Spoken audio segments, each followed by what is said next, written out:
Bienvenue à tous dans ce flash. La CAN a démarré hier à Bata. La Guinée équatoriale et le Congo de Claude Leroy ont ouvert les hostilités. Les deux équipes ont coupé la poire en deux, 1-1. Après, place au match Burkina Faso-Gabon 2-0. Le programme de ce dimanche, Zambie-RD-Congo, Tunisie-Cap-Vert. La première rencontre des éléphants, c'est le 20 janvier prochain. Plus d'une soixantaine de personnalités décorées par la grande chancelière, médailles de commandeur, officiers et chevaliers du mérite ivoirien, cérémonie de distinction avec Adama Kamagaté et Gabriel Zani. Au siège de la grande chancellerie de l'Ordre national, le vendredi 16 janvier, 71 personnalités ont reçu différentes décorations. 23 pour la médaille de l'Ordre national et 48 autres pour la distinction de l'Ordre du mérite ivoirien. C'est avec beaucoup d'émotion que les récipiendaires ont exprimé leur gratitude. Une grande fierté qui m'anime ce soir parce que la nation ivoirienne reconnaissante vient de nous honorer. Je voudrais saisir cette occasion pour adresser mes sincères remerciements à la grande chancelière de l'Ordre national. Très heureuse et vraiment satisfaite. Je remercie le président de la République parce qu'il a mis en avant depuis qu'il est là les femmes. C'est des sentiments de joie. La grande chancelière a dit qu'un certain nombre de talents ont été découverts en chaque récipiendaire.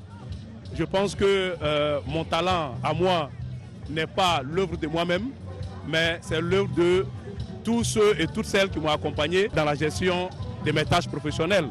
Pour la grande chancelière, cette cérémonie se présente sous la forme d'une contribution à la recherche de la réconciliation nationale. Chers récipiendaires, recevoir une médaille de l'Ordre national impute plus de devoirs que de droits. Désormais, chacun de vous a vocation à agir au quotidien pour la réconciliation dont notre pays a besoin et à laquelle il aspire. La réconciliation qu'il attend de nous tous. À la cérémonie, des acteurs de développement local dont le chef Niabé de Préprissou, l'honorable Marcelin Bédier, des docteurs et administrateurs, tous ont été distingués.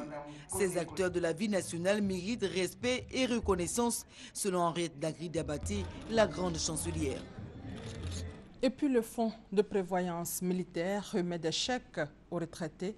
Au total, près de 2 milliards de francs CFA ont été distribués à 362 militaires et gendarmes, tous grades confondus.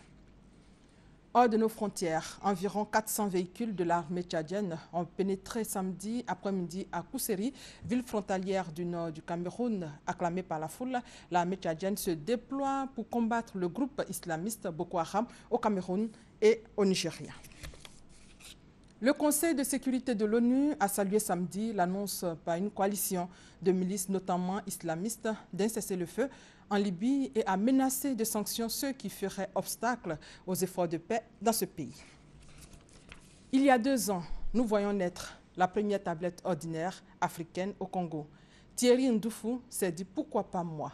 C'est ainsi qu'est née la première tablette éducative ivoirienne. Le cartable numérique existe donc en Côte d'Ivoire. C'est une tablette pour redonner aux étudiants l'envie d'apprendre et aux enseignants celle de transmettre le savoir. Comment fonctionne cette tablette? Est-ce qu'elle est adaptée à nos besoins? Pour répondre à toutes ces préoccupations, notre invité de ce dimanche est le concepteur de cette tablette, son nom Thierry Ndoufou. Rendez-vous donc tout à l'heure à 13 h. Merci de votre fidélité.